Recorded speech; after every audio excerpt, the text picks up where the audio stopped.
ছিল তাদেরকে আমরা সেই ভাষাই উত্তর দিতে নিজেরা এগিয়ে গিয়েছিলাম এবং সুলতান মোহাম্মদ মনসুর আহমেদ ৮০-র দশকে সারা বাংলাদেশে ছাত্রলীগের নেতৃত্বের জন্য পরিচিতি লাভ করেন তিনি। স্বাধীন বাংলাদেশে ছাত্রলীগের একমাত্র সভাপতি হিসেবে ঢাকা বিশ্ববিদ্যালয় ছাত্র সংসদের ভিপি ছিলেন। ৭৫-এর কালো অধ্যায় বলে পরিচিত ১৯৭৫-এর ১৫ই আগস্ট বঙ্গবন্ধু শেখ মুজিবুর রহমানকে শেষ করার পরে যে কয়জন প্রতিবাদে সরব হন তাদের মধ্যে সুলতান মনসুর একজন।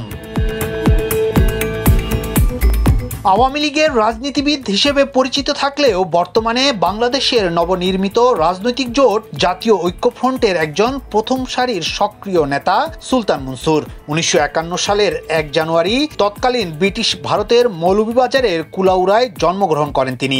মৌলভীবাজার সরকারি উচ্চ বিদ্যালয় থেকে এসএসসি, এরপর সিলেট এমসি কলেজে পড়াশোনা করেন। পর তিনি ঢাকা বিশ্ববিদ্যালয়ে পড়াশোনা করেন।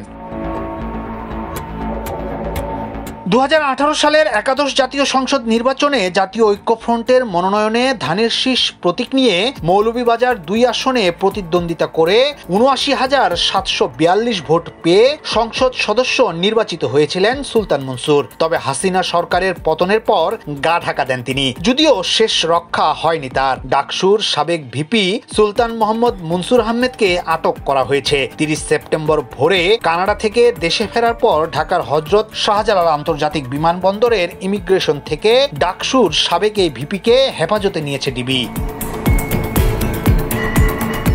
এ বিষয়ে ঢাকা মহানগর গোয়েন্দা পুলিশের অতিরিক্ত কমিশনার রেজাউল করিম মল্লিক জানান, একটা সুনির্দিষ্ট বিষয়ে মনসুর আহমেদের বিরুদ্ধে অভিযোগ রয়েছে, সে ব্যাপারে জিজ্ঞাসাবাদ করা হবে, সেজন্য তাকে ডিবি হেফাজতে নেওয়া হয়েছে।